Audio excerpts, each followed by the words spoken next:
Hola, ¿cómo están? Bienvenidos a esta nueva edición de Medianoche. Comenzamos. El Consejo de Rectores canceló la polémica PSU de Historia. El no poder asegurar el correcto proceso y también los inconvenientes de movilizar a más de 200.000 alumnos fueron algunos de los fundamentos. Tras un extenso consejo de rectores, el CRUCH determinó no repetir la prueba de historia, suspendida a nivel nacional de forma inédita por la filtración de una de sus formas. La responsabilidad de que finalmente esta prueba no se pueda rendir se debe básicamente a las condiciones de inseguridad, de riesgo de la integridad física de las personas. Una repetición inviable para el CRUCH, una logística imposible para ellos porque involucra movilizar a más de 202.000 alumnos en el corto plazo. Prueba suspendida y la pregunta ahora es ¿qué ocurrirá con ese puntaje? El CRUCH determinó que será reemplazado con el puntaje más alto obtenido en las otras pruebas en el NEM o en el ranking de notas. El valor más alto se utilizará para reemplazar a la polémica PSU de Historia. No había otra alternativa si no se quería alterar gravemente el calendario académico, el calendario de inicio de clases. Sobre las otras pruebas, el panorama es distinto. La cantidad de alumnos es menor. En lenguaje, 44.000 personas no lograron rendir la PSU, el equivalente al 15% de los inscritos. En ciencias, prueba optativa, fueron 37.000 estudiantes, el 20%. Matemáticas fue el test más perjudicado, producto de las manifestaciones y tomas. 86.500 inscritos, dice el registro, un 29% que tampoco completó el proceso. Para todos ellos, la nueva fecha es el 27-28 de enero. Se anunció que se reforzará la seguridad y se establecerá un perímetro de acceso para los alumnos. No se ha considerado en ningún caso que pueda intervenir fuerza militar. Acordar tener una coordinación más estricta con Carabineros, que es el órgano que según la ley debe resguardar el orden público. El llamado a causar daño o boicotear la prueba PSU causó un perjuicio muy grande y es importante que esos hechos se investiguen y si es que hay responsabilidades penales se sancionen. Desde la Fiscalía Nacional confirmaron que hasta el momento han ingresado 3 denuncias por estos hechos, una interpuesta por el DEMRE producto de la filtración, otra por el eventual delito de desorden público y una tercera anunciada por el Ministerio del Interior por incitación, promoción de la interrupción o afectación de un servicio de utilidad pública. Tengo resuelto es designar a un fiscal regional para que se haga cargo de la misma. Esta tarde se designó al fiscal regional metropolitano Occidente, José Luis Pérez, quien tomará todas las acciones ante la justicia. Para el gobierno que presentó denuncias, hay claros responsables, algunos miembros de la Asamblea Coordinadora de Estudiantes, cuyo vocero es Víctor Chanfreu. Es un joven de 18 años que ha llamado a impedir el legítimo ejercicio de otros jóvenes, ha llamado por la violencia, porque cuando uno llama a impedir un legítimo ejercicio, es un acto violento, va a tener que responder ante la justicia de sus acciones y al mismo tiempo, él al inscribirse para dar la prueba de selección universitaria en las condiciones que fija el DEMRE, debe quedar al margen del proceso. La Defensoría de la Niñez aseguró en redes sociales que si algún adolescente recibe una notificación del DEMRE prohibiéndole participar del proceso, puede comunicarse con la institución. Sin entrar de lleno en la polémica, el presidente Sebastián Piñera, en el marco de la presentación de los 100 nuevos colegios bicentenarios, se refirió a los conflictos apreciados los últimos días. La calidad de la educación no se juega en la calle, no se juega en las leyes, no se juega en los discursos, se juega principalmente dentro de la sala de clases.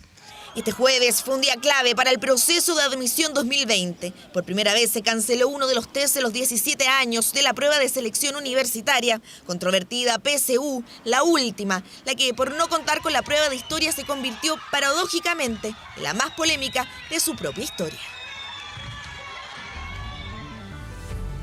Y en este mismo tema, los voceros de la ACES rechazaron que se les margine del proceso de selección universitaria y anunciaron que las movilizaciones van a seguir.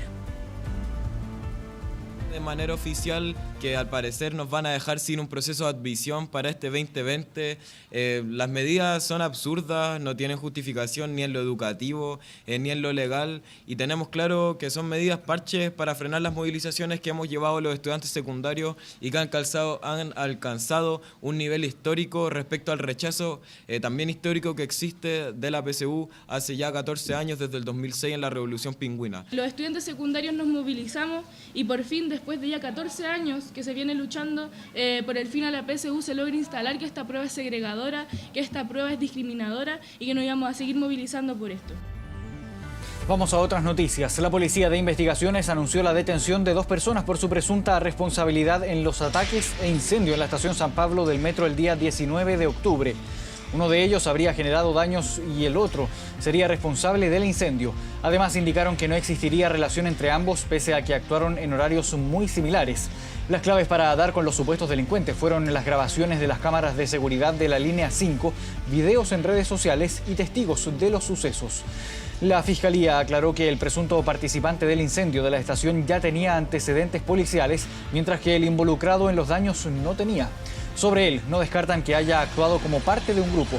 Durante la jornada, ambos detenidos pasarán a control de detención. La justicia finalmente, aunque nos tome un tiempo, va a actuar.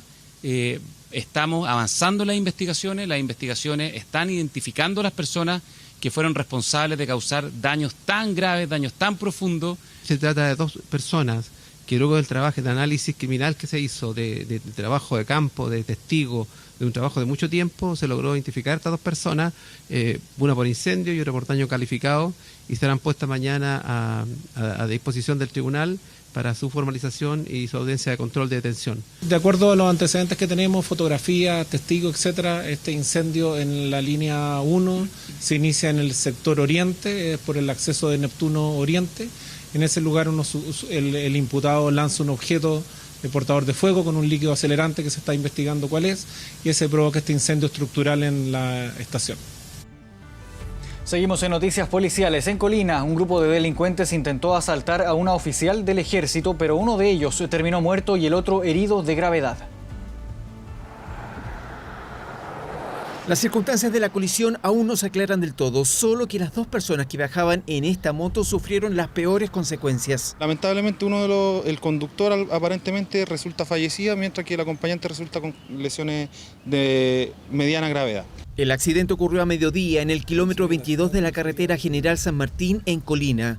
Minutos antes, quienes viajaban en la moto intentaron robarle a una mujer, capitán de ejército, su vehículo. Desciende uno de estos 2 sujetos con un arma de fuego corta, intimidando a la conductora, obligándola a descender. No supo cómo hacer avanzar el vehículo, se retracta de su actuar, desciende, vuelve a subir a la motocicleta y huyen. El hecho fue observado por otro automovilista quien siguió a la moto y llamó a carabineros. Uno de los 2 ocupantes, en este caso sería el acompañante, extrae desde sus vestimentas un arma de fuego corta e intimida al conductor que iba más atrás. Es en este seguimiento cuando ocurre el fatal accidente. El conductor de la moto perdió el control y se estrelló contra la barrera de seguridad. Resultan proyectadas 2 armas de fuego quedando sobre la carretera. Las 2 armas tienen encargo por robo. A mayor coincidencia, ambas habían sido sustraídas a policías. Una a un asistente policial de la PDI ya en retiro el año 2016 y sancionado en su momento por la pérdida del armamento. Y la segunda se la robaron con trágicas consecuencias a un carabinero el 31 de marzo del año pasado. El sargento segundo José Miguel Hernández Muñoz estaba en su auto junto a una amiga en un mirador del Cerro Renca. Escapa o pone resistencia, los delincuentes le efectúan clave 2-5. Ninguno de los ocupantes de la moto cuenta con antecedentes penales. El conductor murió en el lugar mientras que su acompañante está bajo custodia policial y quedó con lesiones de mediana gravedad. La policía ya cuenta con imágenes de los delincuentes que asaltaron al ex general director de Carabineros Alberto Cienfuegos en su casa de Providencia. La Brigada de Robos Oriente es la encargada de investigar, por encargo de la Fiscalía, el atraco al retirado jefe de la Policía Uniformada. Este registro audiovisual que estamos viendo ya en pantalla es parte de las pruebas que contiene la investigación. En el video se puede apreciar al grupo de asaltantes ingresar al domicilio, después la llegada de Cienfuegos cerca de las 20:30, cuando todavía había luz natural. Recordemos que el ex general director de 72 años, ahí estamos viendo ya cuando va a hacer ingreso a su domicilio. Ahí lo vemos entonces. Se encontró de frente con los ladrones, fue golpeado, amarrado y le robaron una colección de relojes, además de otros artículos de electrónica. El automóvil gris en el que se movilizaban los sospechosos también fue grabado en otros sectores de la zona oriente de la capital. La violencia se ha tomado el sector de Pudahuel Sur. El atropello de un joven por parte de carabineros ha desatado ataques a la comisaría y un policía quedó herido.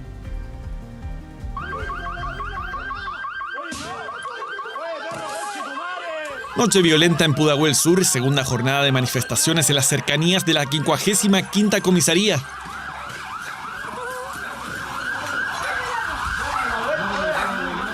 Pero la de este miércoles fue distinta, tras producirse el atropello de un joven de 24 años por parte de una patrulla de carabineros en el marco de las movilizaciones por la PSU. Las cosas no se han calmado, al contrario, 2 vecinos han resultado lesionados por perdigones, mientras que el carro lanzaguas de fuerzas especiales fue atacado a disparos y con consecuencias. Fue lesionado el pitonero con una herida en su codo derecho, el cual fue trasladado al hospital institucional mediante una evacuación en helicóptero.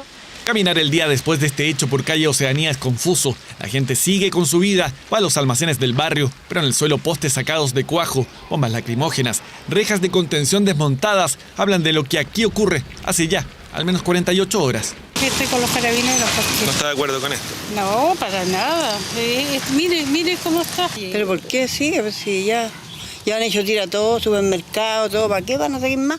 Y así, conversando y averiguando, nos encontramos con un participante de estas manifestaciones. Dice tener sus razones, una historia de vida que lleva con orgullo, pero que a la vez lo hace vivir un calvario. Él tiene 15 años, él nació con un síndrome de Down, ¿me entiende? Pero ¿qué es lo que pasa? Como él ya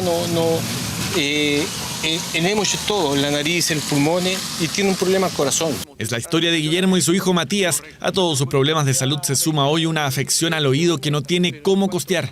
Por eso usted ha decidido estar en la calle. Exactamente. Manifestarse. Es manifestarme adecuadamente como yo quiera, en la Plaza de Dignidad, en mi barrio y todo, pero no me alcanza el dinero para pagarle una operación de él. Lo que estamos viendo hoy día es una crisis institucional muy profunda, donde lo que sucede es que el sistema político no puede resolver las demandas. De ahí la importancia de la demanda por el cambio de constitución.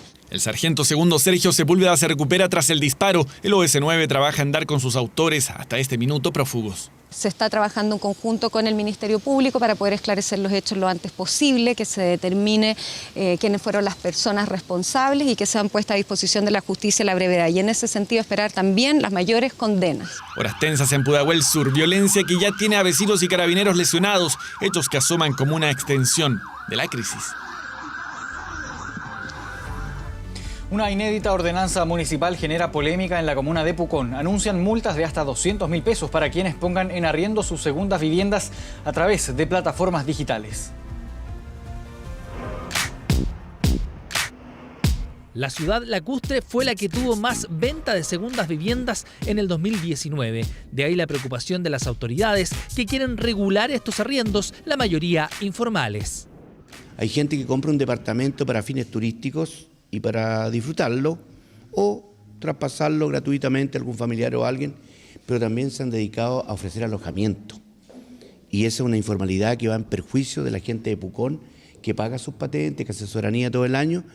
Se apunta directamente a quienes han comprado casas y departamentos en condominios y edificios de la zona para inversión y que los arriendan a través de plataformas digitales. Todas aquellas casas o condominios que tienen reglamento donde su uso es habitacional no pueden ser promovidos comercialmente a través de internet para turismo, porque eso no corresponde y está fuera de toda norma.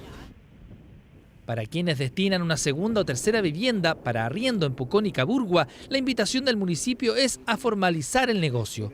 Una ordenanza que amenaza el sacrificio que han hecho muchas familias de la comuna para tener una inversión.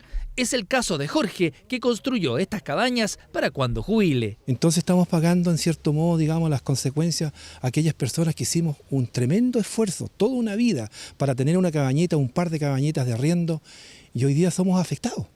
Turistas que por estos días llegan a la zona tampoco están de acuerdo con la medida. Pero pasa que, por ejemplo, yo lo hice a través de Booking y aparte del aumento de dólar, también te cobran aparte el impuesto del 19%. Entonces no veo por qué tendría que multarlo si está pagando el impuesto que corresponde. Entonces habría que potenciar esas fuentes de trabajo y no ponerle barreras o trabas, porque así uno también tiene más posibilidades de tener alternativas de arriendo y posibilidades de distintos precios. Pese a las críticas, la ordenanza ya está en marcha blanca y los más contentos son los empresarios hoteleros. están haciendo una competencia absolutamente desleal con todo aquel que con gran esfuerzo, en su mayoría puconinos, que han levantado sus pequeñas hostales, sus cabañas. Y por lo tanto no queremos transformar a Pucón en una ciudad fantasma que esté lleno de departamentos de segundas viviendas con un fin de negocio que no es la finalidad de ello. Una cuestionada ordenanza municipal que a juicio de las autoridades solo persigue poner trabas al comercio ilegal. Esto pese a que algunos propietarios aseguran que regularizan sus ganancias a través de impuestos internos. Debemos garantizar la seguridad al turista, tanto nacional como internacional. De aquellos que trabajan en la informalidad no tenemos ninguna manera de dar garantías ni en calidad ni en materia de seguridad. No hay ninguna ley que regule el arriendo de propiedades como tal, lo que se refiere a arriendos de temporada. ¿Ya? ¿Por qué? Porque en definitiva, ¿qué se arrienda? Arriendan particulares. Una polémica que apenas comienza y que podría tener repercusiones en el resto de las comunas turísticas del país. Cambiamos de tema. Una mujer denunció que no pudo ser operada pues el pabellón del centro asistencial estaba con una plaga de termitas. Este hecho ocurrió en el Hospital Carlos Van Buren de Valparaíso. Jocelyn tiene 45 años. Hace 6 fue diagnosticada con miomatosis múltiple y prolapso. El 1 de enero comenzó a tener fuertes dolores y una hemorragia por la cual debió ser internada en el Hospital Carlos Van Buren de Valparaíso. El tratamiento era la extirpación de su útero. Sin embargo, a los 2 días fue dada de alta. Los pabellones del hospital se encontraban con una plaga de termitas. Ingreso con mucha hemorragia y cada vez a veces me tratan de controlar los mismos médicos las hemorragias a través de poniéndome medicina, pero me voy igual con sangrado. Las cirugías electivas y las de urgencia se dieron de alta por el hecho de las termitas. Estaban los fumigadores, vestidos de fumigadores con su implemento, porque andaban buscando la sala de los tents donde ellos duermen, porque también habían termitas ahí. Los dirigentes del hospital aseguran que esto es una realidad que los aqueja hace ya varios meses. Según ellos, esto se produjo cuando una empresa se encontraba instalando teléfonos. Ingresaron ellos a un entretecho al 6º piso de pabellón central y sin previo revisión del tema entraron a donde habitaban estos insectos y hicieron la reacción de ellos de que tuvieron que salir inmediatamente los bichos a todos lados. Quedan restos de estos bichos dando en el aire en el mismo momento que están haciendo la operación.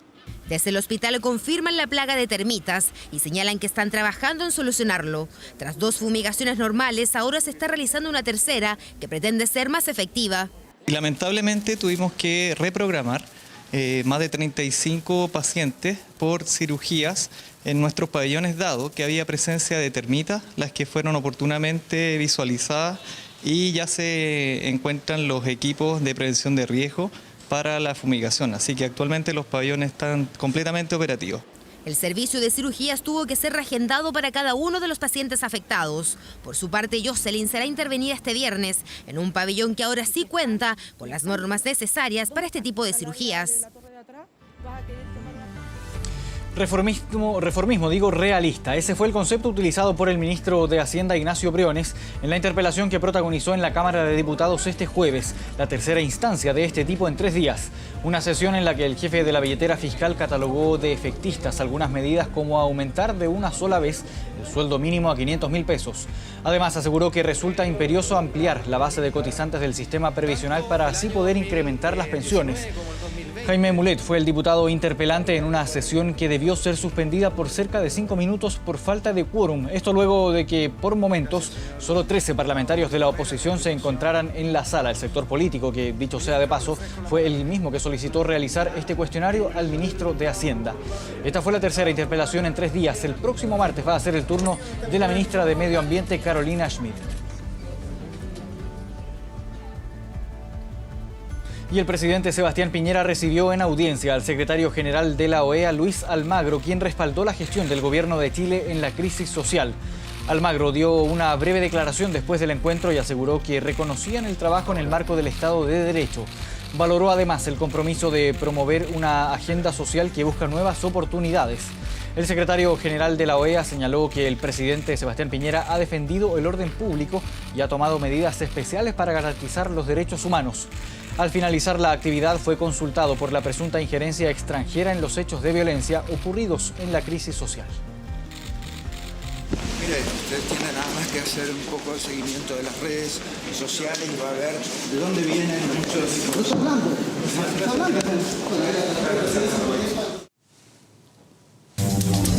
Internacional.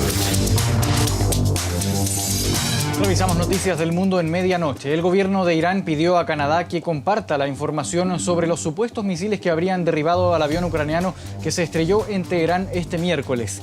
El país persa solicitó a la administración de Justin Trudeau que entregue la información de la que dispone para asegurar que el avión de Ukrainian International Airlines que se estrelló con 176 personas a bordo fue atacado por misiles iraníes. Esto después de que Canadá apoyara la afirmación de Estados Unidos sobre que la causa del accidente del avión ucraniano en Teherán habría sido derribado por error de un misil.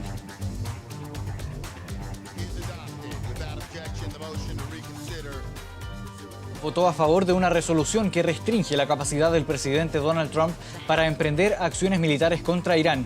El proyecto prevé que el mandatario requiera el visto bueno del Congreso para una mayor operación militar contra Teherán.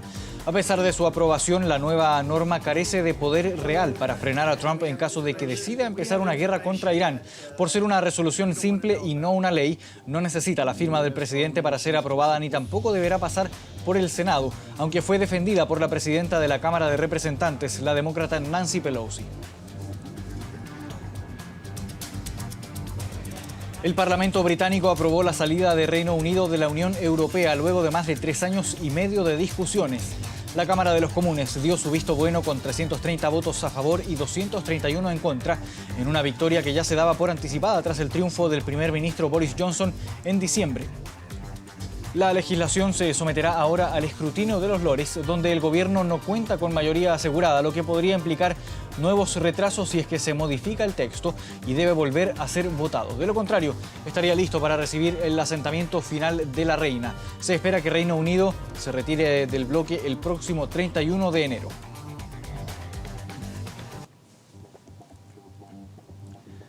Y el volcán Popocatépetl, cercano a Ciudad de México, registró una nueva explosión que obligó a las autoridades a emitir una alerta amarilla de fase 2. La erupción generó una columna de humo de al menos 3 kilómetros de altura en la zona central de México, además de provocar la caída de cenizas en las comunidades cercanas. Las autoridades pidieron a la población mantenerse alerta ante una eventual evacuación. El volcán es uno de los más activos del país y se mantiene en fase eruptiva desde 1994.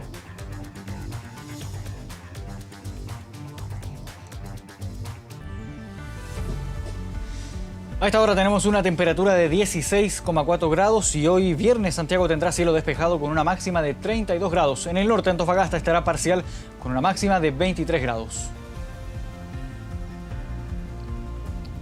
1 de la mañana con 48 minutos. Dejamos hasta acá esta edición de medianoche y por supuesto agradecemos que se hayan informado junto a nosotros. Muy buenas noches.